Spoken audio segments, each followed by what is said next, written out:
En el siguiente video vamos a hacer una serie de reflexiones acerca de las condiciones que se deberían de tener para el regreso a clases. Hemos venido hablando en toda la presentación acerca de los protocolos, de la innovación educativa, de los retos del Ministerio de Educación para poder regresar, de todas aquellas disposiciones y condiciones que se deben de tener en las escuelas para un eventual retorno a clases. Ahora reflexionemos en lo siguiente. ¿Está listo el profesorado para regresar después de 4, 5 o 6 meses en confinamiento? El docente se capacitó, tomó cursos de manera personal, participó de las conferencias gratuitas virtuales que se dieron por parte de universidades e instituciones educativas. ¿Cuántos libros fue capaz de leer durante este tiempo? Y bueno, ¿con qué capacidades nuevas vamos a regresar como docentes en este retorno a clases si es que así se dan las condiciones? CNB, el Currículum Nacional Base. ¿Qué cambios hacer al CNB para poder regresar? Definitivamente no podemos regresar con las mismas materias, con los mismos textos o con las mismas metodologías. Es necesario hacer una serie de readecuaciones curriculares para poder pensar en priorizar todos aquellos aprendizajes que sean más útiles, más necesarios y más importantes por los tiempos que estamos viviendo, sin pensar que el resto de aprendizajes sean de alguna manera poco útiles, ¿verdad? Pero creemos de que existen condiciones básicas, importantes, sobre las cuales hay que repensar el currículum para el retorno.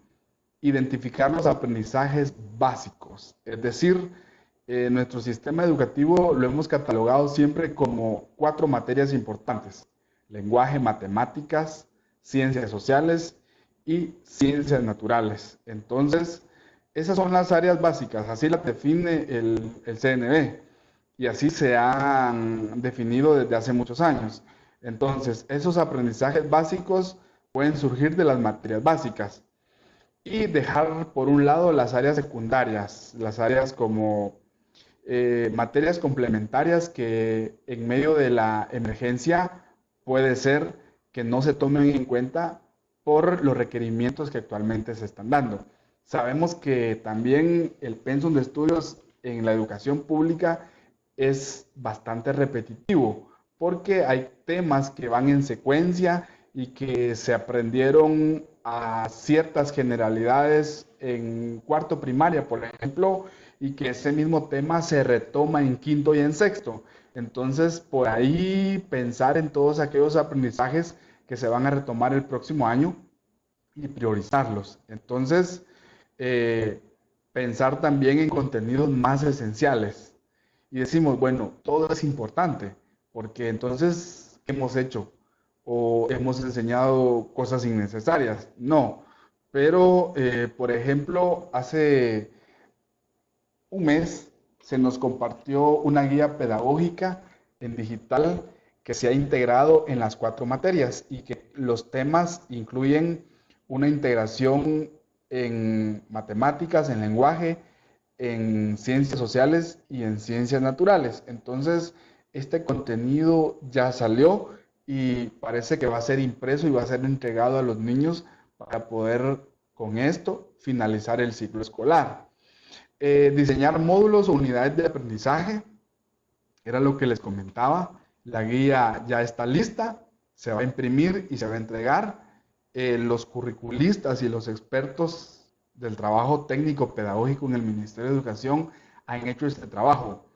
Entonces, el gran problema es que nuestros niños no saben trabajar solos. Necesitan la presencia del docente para que les explique las instrucciones y para que les vayan acompañando en el proceso de aprender. Es este el reto de los niños y de los padres de familia en casa, porque no podemos visitar directamente las viviendas por las situaciones que se han dado.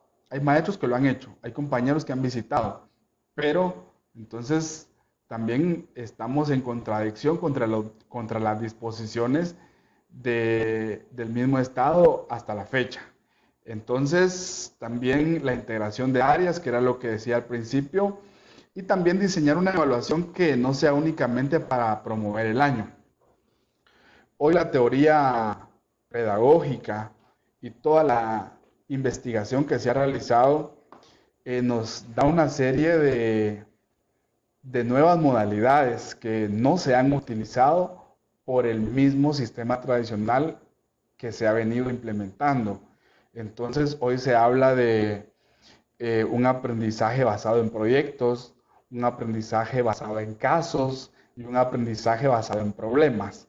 Cada uno tiene su enfoque, su aplicación y su teoría, que surge de un modelo educativo que también tiene bases en filosofía y en psicología, pero posiblemente por ahí debería estar el rumbo de la evaluación en los procesos de aprendizaje que se han llevado hasta la fecha, porque se sigue evaluando de manera tradicional, los patojos siguen recibiendo por WhatsApp los exámenes como se han venido haciendo y entonces no podemos evaluar de la misma manera si la metodología de enseñanza ya no es la misma. Recordemos que estamos utilizando la virtualidad para trasladar clases que fueron planificadas de manera presencial. Entonces son los cuidados que tenemos que tener como docentes y que los directores de los colegios tienen que supervisar en sus docentes, porque hay profesores que las evaluaciones que están mandando pues no llenan las calidades y que también pues están poniendo a los jóvenes contra la pared, porque no se recibieron las clases y ahí es donde los jóvenes pues van a estar en serios problemas para resolver esas evaluaciones. Como sugerencia y a manera de conclusión, que el Mineduc dialogue con directores y docentes. Yo creo que si somos comunidad educativa, debería de haber una integración. Y si va a iniciar ya una reforma educativa como tal, creo que las reformas educativas no las hacen los gobiernos. No es algo que surja únicamente de ese equipo técnico o de ese banco de conocimientos que se reúne para diseñar desde arriba. Una reforma educativa integra los sectores sociales del país, pero toma en cuenta la voz del actor principal, que son los docentes, los directores, los padres de familia y los niños. Toman en cuenta el contexto, la historia, la cultura, la etnicidad, el idioma, las costumbres, las tradiciones y los valores. Entonces, generar espacios de opinión y debate con intelectuales del material para que las autoridades escuchen propuestas. Creo que hay propuestas dentro del magisterio, porque actualmente el magisterio se ha enriquecido de profesionales que son 011 o son 021 y que ya tienen, bueno, hoy por hoy hay mucho profesional del magisterio, mucho maestro con el nivel de licenciatura, pero no solo ahí, también se cuenta en el magisterio con compañeros que ya han cursado maestrías y al menos en Petén hay un grupo de docentes que han trabajado en el nivel básico, diversificado y primaria que están estudiando doctorado.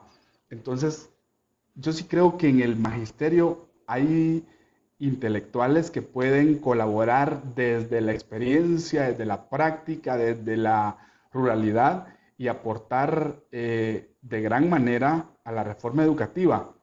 Y que estos intelectuales del magisterio que trabajan en las escuelas primarias se puedan sentar juntamente con los intelectuales del equipo técnico del Ministerio de Educación, con directores, con autoridades y hacer un equipo multidisciplinario en pro de la reforma y que tome en cuenta, como repito, la opinión de los diferentes sectores, del sector productivo nacional también, porque recordemos que a nivel productivo y a nivel social es hacia allá donde van los egresados. Y estamos hablando de una reforma educativa en primaria, pero que tiene consecuencias hacia los siguientes niveles, que es hacia donde van nuestros niños. Que los grupos de académicos del Mineduc participen en foros con los docentes rurales y urbanos en mesas técnicas y desde ahí generar propuestas. Creo que es importante hacer esto, porque en el momento en que el docente rural y urbano convive con personalidades del ministerio, con intelectuales, yo creo que surge una motivación extra, alguna manera de empoderamiento para los profesores y profesoras. ¿Por qué lo digo? Tuve una experiencia en el año 2005 cuando cursaba mi último año de magisterio.